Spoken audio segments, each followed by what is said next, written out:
What's up, Ryan here. This video is going to cover FAQs for TEDx. So there's a lot of other videos in this series. Take a look at the playlist that I've linked down below, and you can get more detail on this kind of stuff, but this is going to be a rapid fire video. Let's go in. If you don't know who I am, my name is Ryan. I created a TEDx event from scratch. I've helped 15, actually 17 other people, because I found out about 2 more today, get booked on the best TEDx stages around the world. And I also spoke at a TEDx event as well as my first talk ever. So in other words, I've seen the TEDx process from every conceivable angle. As far as I know, I'm the only only human on the planet that can say all those things. So let's dive in. What is the difference between TED and TEDx? I have another whole video on the details here. When people ask this question, it indicates the fact that most people in the world actually are not sure. And I have a whole philosophy on this, but basically most people don't know, and that includes most of your audience. So from a credibility perspective, what you want to do is speak on a good TEDx stage, but just know that you will still get a ton of credibility from doing TEDx. Technically speaking, TED is the nonprofit organization that owns the brand, kind of like McDonald's, and then the individual TEDx events are licensed to use that brand. They're run around the world. They're run by individual volunteer entrepreneurs, and as such, the quality of individual TEDx events varies considerably. Some are amazing, some are very poorly done, and so what I do with clients is I help them get on the best TEDx stages. But again, if you want to know more about the distinction there, you can check out my other video on this topic in the same playlist. How do you become a TEDx speaker? Easy answer, you hire me and I make it happen, and I guarantee that process. As an analogy, think about it like a job. So you have to find opportunities, you apply for those opportunities. They normally have a speaker selection process where you'll get an audition or something for the people that are shortlisted, and then you are booked. And then about 2 to 3 months after you find out that you're booked is the actual event itself. So you have to find the right events, apply to those events at the right time, apply with the right approach. So any given event will have, 100 to 200 people that are applying for about 10 spots on stage. So certainly the right approach will get you there, considering the fact that everybody else that's applying for the same events, like they have a book too, they have a coaching business too. They are just as passionate about their message as you are. And so how do you become a TEDx speaker? You can either hire me, or you can find events, and I have a video on finding events. You apply for those events, and you hopefully get booked. But I thought you had to wait and get invited, get discovered. There are people that do get approached by TEDx events, right? That certainly happens. Most people, though, probably 85% of people that ever do a TEDx talk get there by pitching an event and getting selected. Okay? Do you get paid to be a TEDx speaker? No, but there's many other benefits and to doing so, as you probably are aware. Certainly if you're expecting to be an overnight millionaire or an overnight internet celebrity the day that you do a TEDx talk, it's probably going to be disappointed. But if you are excited by things like having a credibility marker so that you get an increased amount of respect from potential clients, right? You're seen as an expert in your field. The knowledge that you did it, right? You stood on the stage that your mentors stood on is amazing. For me personally, I've had people in my social life, like women I've dated, tell me that they kind of brag to their friends that they dated a TEDx speaker. So there's a number of benefits. Do you have to pay to be a TEDx speaker? No, you don't. If there is an event that's happening in another place, you will have to probably pay for your own travel expenses. I have had clients where the event pays for their airfare and hotel, but that is not normal. Certainly would suggest that you prioritize events in your local area as well. But no, you do not have to pay to be a TEDx speaker. We cover travel expenses. Yes. So can I just organize a TEDx event myself and speak at it myself? No, you sign a contract. So when you, to get a TEDx event license, you have to apply to TED, right? If you tried to run a TEDx event and you just told people you were running a TEDx event, whatever video you had from that event would never go up on the main TEDx YouTube channel, which is the YouTube channel that has all the traction and subscribers and things. And you would probably get a nasty phone call from TED Legal as well saying, like, you can't use our brand name. So you have to apply for a license. And when you apply for that license, I know because I did it, you sign a contract that says you will not speak at your own event. You sign a contract that says you will not be paid as an organizer, that you will not pay the speakers, like all these things. You sign a contract saying that the sponsors of the event will not get editorial say in who is a speaker. So you also can't just sponsor an event and hope to be a speaker. That it doesn't work like that. And if you are caught doing it, your talk will just be removed from the TEDx YouTube channel. So no. Okay, but can I get a friend to organize one and invite me? Sure. Here's why you shouldn't do it though. Number one, organizing an event is way more work than speaking at one. I know because I've done both of them. Number two, it's a fair amount of work to get a bunch of people to show up, right? When you organize an event, you're responsible for things like paying for the venue, paying for professional videographers and photographers. Those are expensive things. And if you can't get a bunch of people to show up and buy tickets to finance those things, you're going to be not only out of pocket for that, but you're still going to have to spend a bunch of time trying to figure out how to organize an entire conference from scratch. And the third reason is you're always going to know that you didn't really earn it. Like, you're always going to know that you didn't get booked because you had great ideas. You're always going to know you kind of faked it. And I don't think that would be a very good feeling. So technically you could, but you probably don't want to, right? Or your friend doesn't want to, frankly. It is far easier, trust me. It's probably cheaper too, just to hire me. I mean, the expenses for this TEDx event that I ran were probably 10 grand or more. And, we recoup that cost with sponsorships and ticket sales.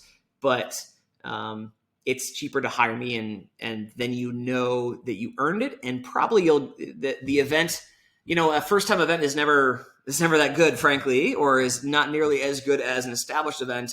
So helping you get booked on an established stage, your product will be better, right? The end of video and stage and things will be better. The audience will be larger, and you will know that you got there because you earned it. Not so because you could have got better, not because you lowered the bar for yourself. So that's my philosophy. Pursue goals or achieve goals by keeping the bar really, really high for yourself and getting better to raising your own standard instead of lowering the bar for yourself. So, okay. Do I need to be insert credential? Do I need to be a PhD? Do I need to be a professional speaker? Do I need to be an author? Do I need to have a big following? Blah, blah, blah, blah, blah. Well, none of these things hurt you, right? It is not bad to be an author. It's not bad to have a coaching business. All of these things are good things, but you don't need to have there's no single one thing that every single TEDx speaker has. The one hard credential that I have before somebody books a call with me is that they have to have a website that's online and active. If you don't at least have that to me is there's a risk that a TEDx event will look at you and think that you're not really serious about the message itself, right? So we want to send a signal to a TEDx event that you are so passionate about this message that you've already done work to get it out yourself, and that TEDx is just a continuation of that. No TEDx event wants to be that the first thing you ever do for a message. They want to continue giving a boost to people that are already passionate about a particular message. So, for example, when I did a TEDx talk, I was not a professional speaker. I was not an author. I was not online famous, but I had done a podcast. I had a website.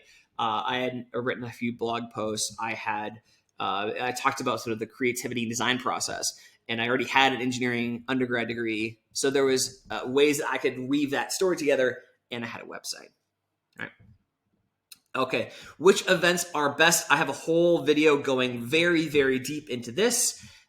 If you're interested in finding events are very important because, again, some events don't film at all. Some have very small stages. Some have amazing stages. And so that's one thing. And then the timing of when you approach a particular event is also very important, because if you're too late, they would have selected speakers already. And if you're too early, let's say the event happened last week and you try to pitch them for next year already, they're still kind of recovering mentally from the event that they just ran, and they're not even going to be paying attention to your email, and they probably would forget about it if you don't follow up in the right time. So the right events in terms of quality and as well as timing, I cover all that in a separate video. You should check that out because there's two ways to find events. One way is kind of the old way, and then I have an automated tool that you can sign up for, and you can learn about that in that particular video. How long does it take? All right, so I'll give you an example. So when I work with a client, it's normally like a week or two, maybe a little longer depending on the particular client and whatever else. But 3 to 4 calls is how long it takes to work with me to get the ideation process done to the point where we're ready to pitch. So I'll give you a timing example from the event that I spoke at. I applied for the event in mid-January. There was I think 1 or 2 intermediate rounds of selection in the middle, but by late March, so all of March, all of February, so 2.5 months between the initial application and finding out I was booked, right? So that's late March. And the event occurred in early June. And then I think about 3 weeks after the event was held, the videos came online on YouTube. So like from mid-January to, let's call it early July. So that is the timeline. Of course, you're not busy through the entire thing, but that's how long it takes before your talk is online and the event happens and things like that. How do I apply for TEDx? So look at the video that I have on finding the right events, because if you try to apply for the wrong event, it's going to feel really confusing, because if the event doesn't have speakers at all, like they don't have live speakers, or it's not really happening, it will seem really difficult and confusing to apply because they're not expecting you to apply, right? So the first thing you need to do is look at the events or the video I have on finding TEDx events. Do that once you've found the right event at the right time. You can either send them an email through their their website or their contact detail, whatever, and say, hey, really interested in speaking, like how do I send in my information? Or you can see on their website, if they have an application process, that would be the kind of normal way to do it. And you fill in the application form. They will tell you what questions to fill in. You hit submit. Generally speaking, you need to know gather some details about you, like your bio. So gather like relevant links, relevant accomplishments and things like that, right? If someone said, tell me about yourself, what would you say? And then you need to have details about your message. Like what are you going to share, basically? And then the rest of the questions they're going to ask you are like, what's your name? What's your email address? What's your phone number? Things like that. So that is how you apply.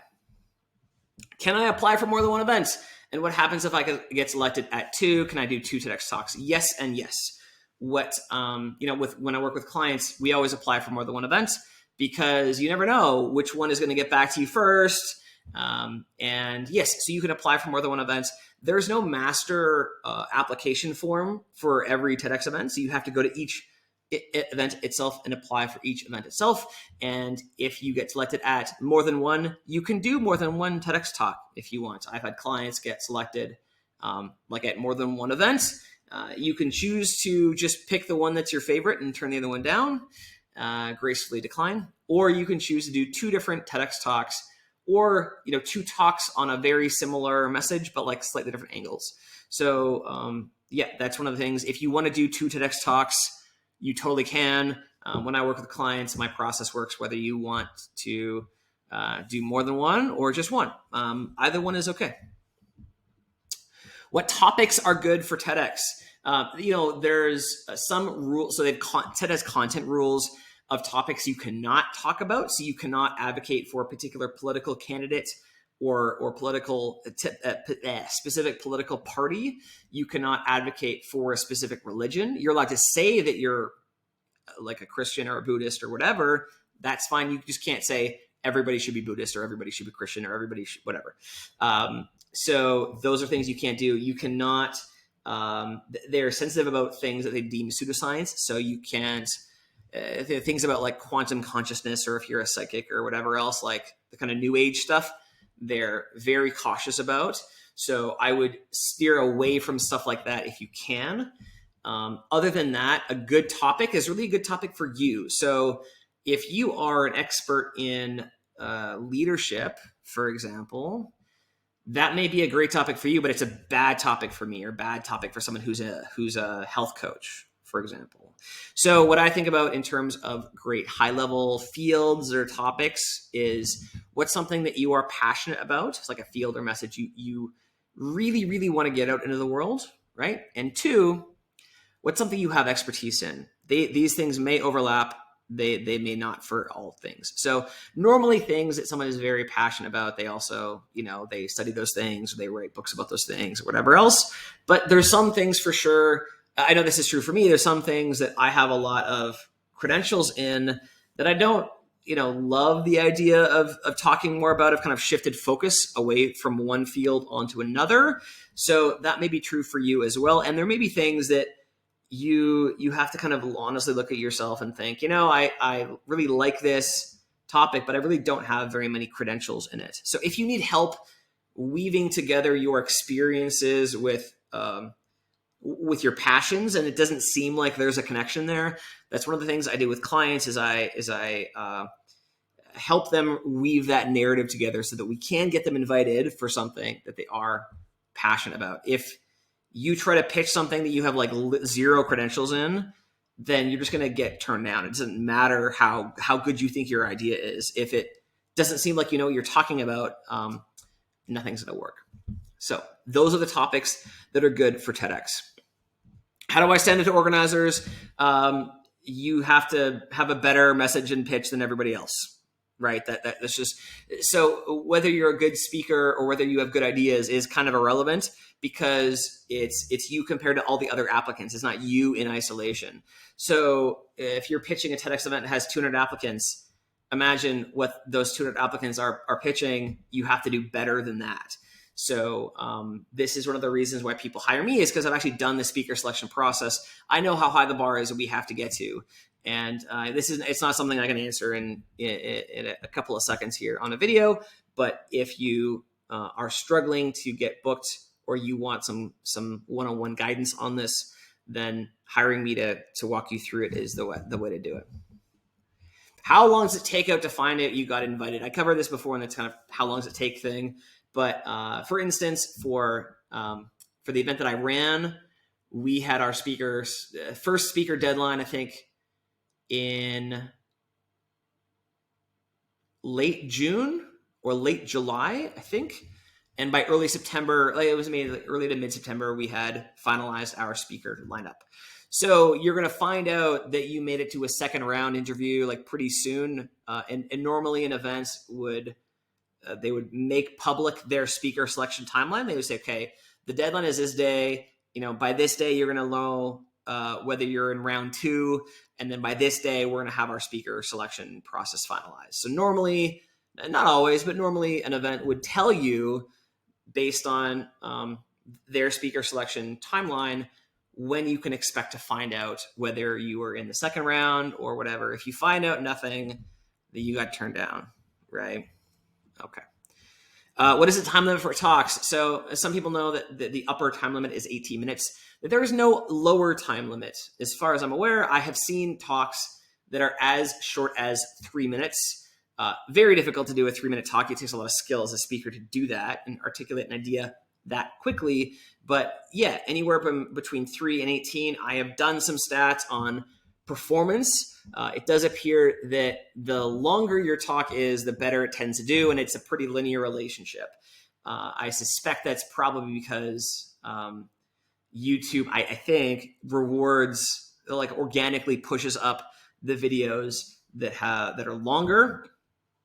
However, I would say the right time is the right time for your idea. So, you may have an idea that needs a lot of complexity and maybe takes a bit longer to explain, and you may have one that you can get across very well in a short amount of time. What I wouldn't do, and don't do this, don't write your talk before you get booked.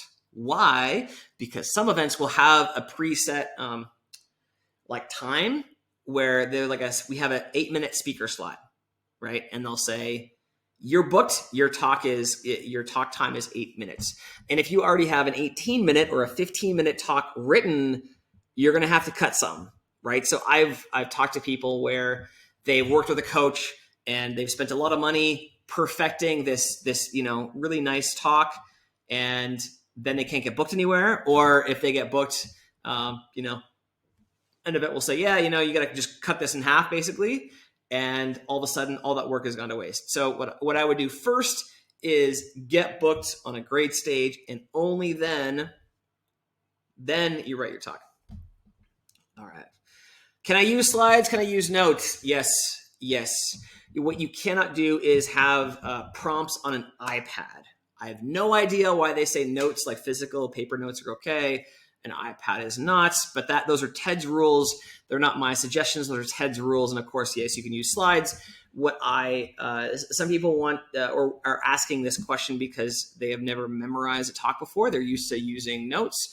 I can assure you, when I was memorizing my TEDx talk, I was probably under the most stress a human being can be under. So I was training for an Ironman triathlon at the time. I was on my way to France for a half Ironman triathlon, and I had an overnight flight. So I got to the airport and it was like super late, and I was memorizing my talk literally in the airport, sleep deprived. It was like my flight left at like 4 a.m. or something ridiculous. And adding on to that, I had this stress of knowing I was about to do my first ever triathlon, which is a half Ironman triathlon. Very difficult at the time for me physically, and also like the mental stress of the impending race. And then adding on to that, the mental stress of memorizing a talk, and I'd never memorized a talk before. And then I had it was that week or weekend where I was at the race, doing the race, and then recovering from the race, like being extremely sore, and then again being sleep deprived with a crappy flight time on the way home. So if I can do it under those situations, anybody can do it. If my coaching clients, I have tips and things like that for how to memorize effectively. You can use notes though, and you can use slides, or you could do demonstrations or whatever. How do I go from speaking at TEDx to TED? Honestly, what I wouldn't even worry about TED until after you've already done a really great TEDx talk at a really good event. And the reason why is it's a little like saying, how do I become an Olympian? But I haven't won a local race yet. So win the local race first, see how you feel, see what kind of benefits you get from that. And if you want to go further, then you go further. If you haven't done a TEDx talk, you should not even consider doing TED. It's too far. Don't worry about it. TED is a little like winning a Nobel Prize. There's very few people every year that do a TED talk on the big TED stage. So what I would focus on is doing a TEDx talk from a great TEDx stage. There's people like Brene Brown, who many people know. I love her TEDx talk. She has never once stepped on a TED stage. She's only ever done TEDx talks, and obviously it's worked for her very well. So the way that you go and speak at TED is first by speaking at TEDx. TED reserves a session at their main event for past TEDx speakers. So you definitely want to do your TEDx talk and do a great job on it first. I can help with that process. I would very encourage you to embrace all the benefits of a TEDx talk first before you start thinking about TED. Okay, how do I get my talk featured on TED's website? Some people obviously are thinking, well, if I get my talk featured on TED's website, I'll get a bunch of views and it'd be amazing and blah, blah, blah, blah. Well, I have run the stats on this, right? I have an engineering background. I know the data. A feature on TED's website is worth about 5,000 views on average, which is not that much compared to many TEDx talks get more than 5,000 views. So I wouldn't worry about it. Actually, the reality is TED reviews or TED staff review all the TEDx talks. and they select the ones that they think are the ones they should feature on TED's website. But I have found that it's a good boost, but it's not worth as much as you would think in terms of exposure. Okay, that is it for this FAQ video. If there are other questions that you have that I have not covered, add a comment below, and I will make maybe a follow-up video, or I do a part 2. So that is all for today.